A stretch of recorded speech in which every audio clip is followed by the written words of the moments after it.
Kalian percaya nggak? Sebenarnya batuk pilek itu nggak punya obat loh. Jadi, obat yang kau minum itu cuma meredakan gejala aja, bukan menyembuhkan. Kok bisa sih? Yuk kita simak.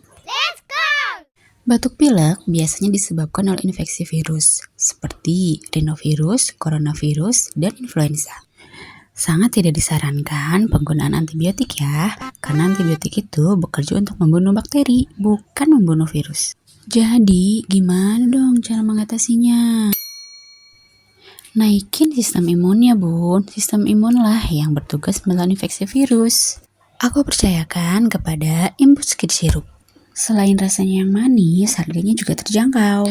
Anak-anakku setia banget minum ini kalau batuk pilek udah mulai melanda. Jadi, agar anak tetap aktif dan ceria, naikin terus imunnya ya.